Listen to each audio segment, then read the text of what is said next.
Hello friends, welcome to another video. We've finally entered the matchmaking for KVK4, which is a monumental time. We go into Season of Conquest. I'm quite scared about bringing my free-to-play account into Season of Conquest. I will need some advice. Anyway, today I'm going to be doing a lot more detailed video later on, Mr. Mad Achilles, about the pairings and whatnot for KVK. So I'll have a quick look at them. Then I need your help, so help me out, people. Help me out, god damn it.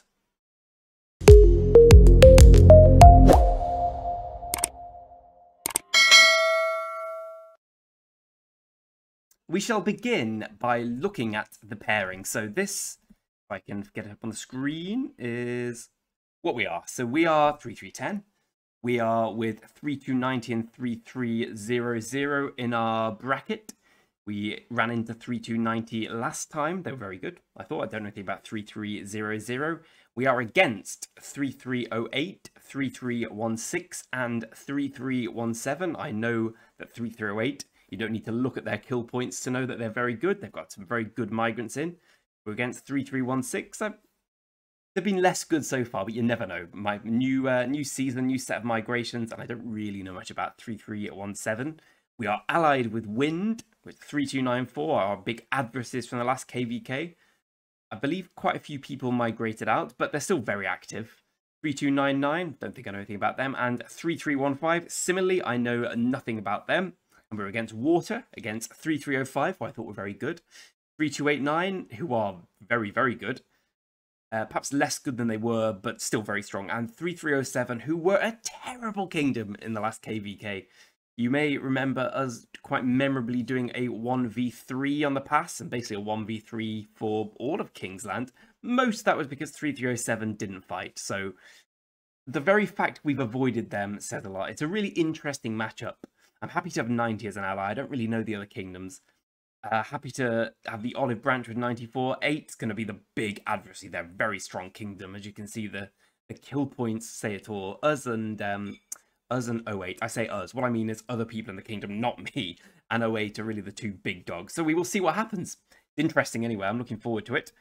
I am going to this, my first ever fully free-to-play Season of Conquest event. Yeah, I don't know what I'm going to do. If I'm honest, I opened 3 King of Supply chests, 3 days. Never lucky. Never lucky. So we got this email from King Boat earlier, who really knows this stuff. So free to play, upgrade the crystal mine to level 25 as quickly as possible, upgrade alliance tech to level 12. I have a lot of AP to spend, 500k, and my other KVK, whilst having 20 days left, has now basically finished. We've won, the opponents have given up, don't do Alliance Invictus, it's a load of crap. So that one's pretty dead now, so I'm going to be able to focus all my time on this. Chaining barbarians, doing as many bastion things as possible. I can't spend a penny, so it's going to be tough. I'd like to learn people's experiences with playing free-to-play Season of Conquest. I know that 12 PvP has been crushing it for ages. I have 2 barb marches. I have, well, combinations of Huo, Richard, Zug, and YSG. Huo and YSG being max, so I'll just split those 2 up, I think. So I'm going to be able to run 2 barb chaining marches. I assume I'm not going to be the only person doing barb chaining. It's quite competitive, but, well, to give you an indication of how dedicated I am to this. This is my main account. I'm currently 14th in the honor roll with 20 days left. I don't know how close. Basically, you have to get top 20. I'm trying to say 12k points ahead because people will push, but 12k points is what I'm happy with. I am okay with grinding. Grinding is fine, not just in life, but on this game as well. Let's go back to my other king. I just wanted to show the point that, you know, I'm okay doing the hard work. And I've been grinding with 3 marches here. The ones I've been using for what it's worth is Zug Herman, Richard YSG, and Boudica Prime, Heraclius. I can't do this on my other account, which we're going to go to. That was 40 time, which we're going to go to now. Back in the free-to-play world. I can't do this on this account because I simply don't have Heraclius. All I need is a 1-1-1-1 Heraclius. The reason I say this, incidentally, if anyone's wondering why I'm talking about Heraclius, who's obviously not an open field march, is because Heraclius is one of the few commanders on the game, if I can find him somewhere. Here we go, who's got a genuine AoE damage, deals direct damage to 5 nearby enemy troops in an AoE style. So he's really good at grinding barbarians. The logic being, if anyone was not familiar, to grind barbarians, you just go and attack this guy here, and then you gradually move your troops here, gradually move them here.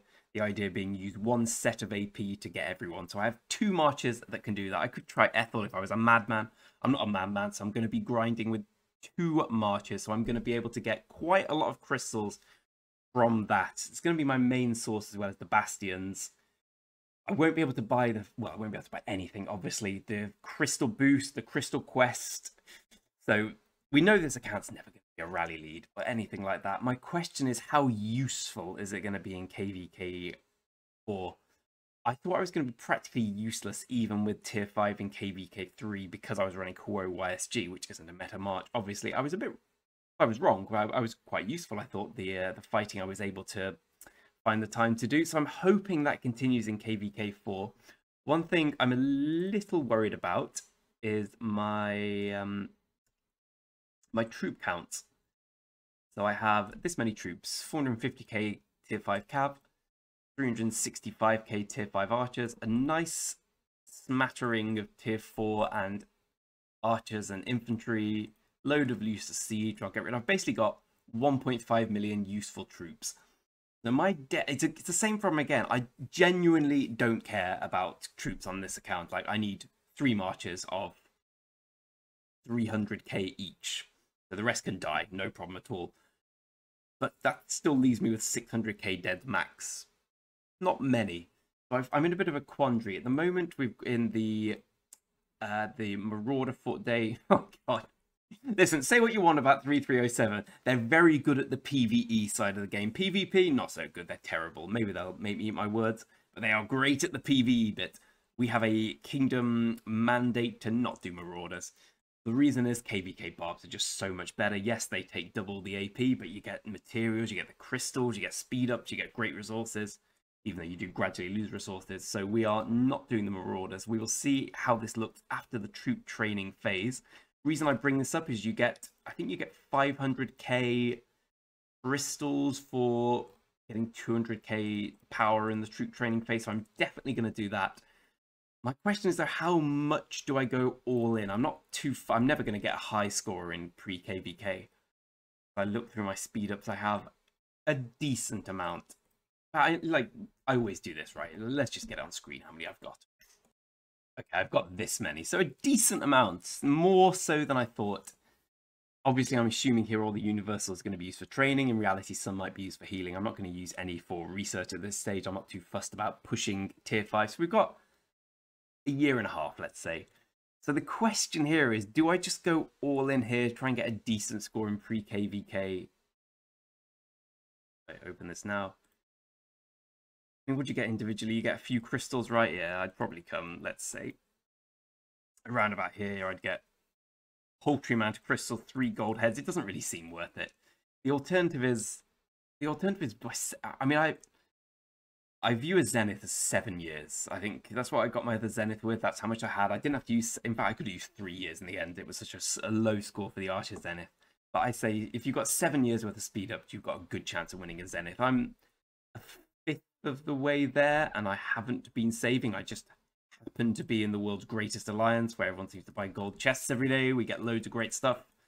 So as long as I don't train much, as long as I don't use speed ups like they're going out of fashion, no problem at all. Just gradually build up. So do I go in for KVK and train my way up, like train another 500k troops, which I can then easily lose in combat, or do I save for a rainy day?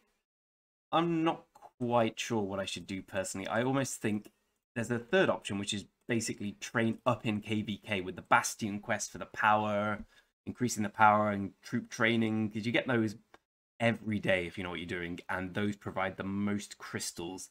As we're going to have 0 crystals naturally, it seems like that might be a decent way of doing it. I just don't know if a Zenith is going to be useful on this account. Like, you need good crystal tech to be a rally lead. Alternatively, I could go back to KVK2 at one point and be a rally lead, but who wants to go back to KVK2? It's lame. Let's be honest. So please let me know in the comments if you think I should be using my speed ups now, if you think I should be using them later date in a Zenith, and also let me know if you're being a free-to-play player and you've done either one or many Season of Conquest stories before, how best to use your crystals. Is it get to 25 on the mine as soon as possible? then 12 on the research, make a beeline for skillful operations, then barbarians. That's what I'm planning to do. Is there a better way of doing it? Please, please, please let me know. So I will keep everyone updated as we go through this and see which kingdom came up top. I assume 08 and 10 will probably be 1 and 2. And I assume I will be 999 plus for this unless I really do go in. We're still fair way away from tier 5 infantry, but I don't have commanders to support it, so no big deal there. Commanders I do have. Zug is getting up there. He's going to be 5-5, probably close to 5-5-5-1 by the time fighting starts. I'm going to keep putting heads into him until he gets to 5-5-5-1. Going to leave Herman at... well, actually, I'm going to keep putting heads in Zug until he gets max. I'm going to leave Herman at 5-5-1-1, then get into 5-5-1-1 as and when it calls for it. But yeah, they're my medium-term projects, and I don't see anything that's going to change that. I probably want Joan to go with Huo at some point, but for now, perfectly happy just leaving YSG there. We've got plenty of materials to throw around. And we really do. I think we can forge an accessory now if we ever get one. And we have none to actually test. I mean, I think I worked it out. I basically have 120 gold materials. Not in the right split for an accessory, but we've got enough to play around with. We talked before about what to do, what best to do with it. I watched Omniarch's guide today for the best archer gear, which is kind of still my plan. So if I'm going to go down that route, I've got this white elephant here and this white elephant here because I then want the KVK weapon, the KVK helm. This, well, ideally this would be the Dragon's Breath thing, but I'm not getting rid of the crit. And the leadership here, leadership here. My point being, it's a bit of a mismatch, what we've got at the moment. I think what I'm going to do, the more I think about it, the more that makes sense to me is have a 4-piece bonus. So have 1, 2, 3, 4. Go for the KVK helm. The reason, and then go for this Milky Way here. The Milky Way being crit really ruins everything, to be honest. But the advantage of getting that is we still keep the 4-piece bonus, which I believe is skill damage. I know it is. And then I also get to use this Ancestral Mask of the Night, which is a 15% bonus instead of... Please don't say I've got this wrong. Instead of an 11% bonus. So it's just better than the Dragon's Breath Helm. The only thing we're losing out on there is we'd be losing on the Archer Health plus 5%, but then we'd have to get the Milky Way, which is crit already. It's a whole thing. I'm going to make my own set, basically. It might not be the greatest thing, but it's the best I can do with what I've got. So save for the Ancestral Mask of Night. Get these trousers, which I'm waiting for an Alliance mobilization event for the Dragon's Breath Tacit.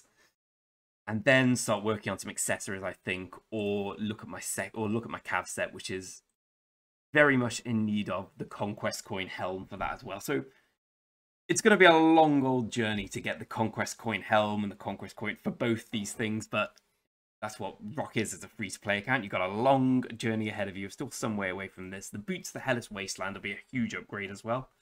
I think they would give us the 2-piece set bonus, which gives us true health plus 3%, and also we go from 5.5% attack to, I believe it's 8% defense, so it's a massive upgrade. That maybe 7.5% health, sorry, not defense. So that'd be a big old upgrade. I'm going to keep this for a long time. I think the only thing better than that's the KVK weapon, but we've already got enough KVK weaponry plans. Right, well, I'm really excited about going into this, actually. I've grinded a lot in my other KVK, and we won quite easily in the end. I would say, as I said before, that Alliance Invictus is really not an enjoyable KVK. It's been in fact, you know, I know this is a free-to-play series, but let me quickly show you what I mean. Apologies, this is no interest to you, but hey-ho, we're all here to learn, right? And I learned about this in this KVK, so 2 seconds. Customary click of the fingers. So here we go. There's 19 days left of this KVK. Kingsland is divided between 3 of us, the 3 winners. The losers are currently pretty much in Zone 4. And seeing as Zone 4 doesn't open for invasion in this KVK, we are basically done. So for the next 19 days, we've decided who wins the star. It's our allies here. We were the 2nd best camp, and our other allies were the 3rd. So we don't get the star. We do get loads of great rewards. I mean, it was just a big disappointment, Alliance Invictus. We had... The big gimmick is the Curios and the Shielded Flags. Let me tell you, the Shielded Flags are a complete piece of shite. So the way Shielded Flags work, if anyone's new to them, these guys can... So, obviously, we're allies in the same camp. these guys here, if they were enemies, could shield this flag. What that means is it enters an hour-long countdown where if the flag survives, i.e. it doesn't get burned, it's then a permanent, almost like an NPC. It means we can't attack it, they can't attack from it. It basically doesn't exist. So what it does is this zone fight, which was remarkably easy and remarkably simple in terms of actual combat prowess and who won and who got there, took about 3 times longer than it needed to, because what the enemy would do, if they were, again, assuming this is the enemy and this is us, is they would build flag, flag, flag, flag, flag, and then just shield this flag and this flag. You only get 10 shielded flags each KVK for each alliance, but when you're fighting against 3 of them, that's 30 shielded flags. And it basically meant we would burn their flags and then we'd sit there for 4 hours waiting, because we either go around the outside, which took ages, because obviously we'd all use craftsmen, it was all run out, or we just wait, and then we burn those flags, and then they shield these 2 flags. So even though we won the zone really easily, the circle, they were able to get first capture rewards on the circle because they just shielded all around it. It was basically impossible to do anything other than have a very slow advance. The curios are basically pointless. If you know KVK artifacts, here's what a curio is actually. So a curio, if you equip it to the secondary commander, turns all the troop types of that commander into something else. So for instance, I could run Boudica as a secondary commander and have her with a infantry curio, and then all of the troop types in this are infantry, which is just incredibly confusing when you're doing rallies. Basically, when you're, I'm a rally lead on this account, so most of the time was setting a rally and then kicking out people who were using what they thought were the right troops, because the game still suggests it, but the secondary commander's wearing a different curio, so they think they're sending archers, but in fact they're sending infantry. They don't understand why they're being kicked from the rally. They're like, I'm trying to join the rally, I've got archers, I'm going towards it, look, here's my archers. But it's really infantry. It's just more confusing than it's worth. The Alliance outpost didn't make much sense. There was also the fact that the KVK split weirdly, so our Zone 7 fight was our camp, Earth versus Fire. It was a 1v1, whereas the one below was a 2v2. And they fought against the one strong camp. So even though, if I'm completely honest, I think our allies were incredibly strong and we're going to win the star regardless, we basically had no chance to get it because we had a 1v1 against the Kingdom in recovery, whereas they had a big old 2v2. And it also meant, from a bigger perspective, that Kingsland was basically, well, it was completely over. It's finished. Today's Kingsland opening, it's the allies in Kingsland, because we effectively locked these guys out, the Zone 7 guys, and they've still got some territory. So, yeah, like I say, we locked them out so they can't get into Kingsland. So it was only ever going to be a 3v2, and the 2, obviously seeing the writing was on the wall, decided to give up. So we find ourselves in a position where 19 days left of Alliance Invictus. Every single trade I get now, I can't, like, getting to my 30 million is going to be painful, let me tell you that much. I've gone on a bit of a segue here, but it's a nice way of saying anyone watching this trying to work out what to do for their next KVK, if you want to do Alliance Invictus, just do Heroic Anthem. Heroic Anthem is Alliance Invictus without loads of crappy gimmicks that make it worse. Trust me on that. Alliance Invictus, big no-no for me. But the good thing is we're going into Heroic Anthem on the free-to-play account. I'm very much looking forward to it. The grinding begins now. I'm curious how many points I'm going to have to get in the top 20. The reason I'm so interested in getting top 20, if I can remember how to put this damn thing. Here we go. If you get in the top 20, you get a Conquest. Conquest coins are few and far between. If you win KVK, you'll get 2, 3. If you win the Stuckdar, you get an extra 1.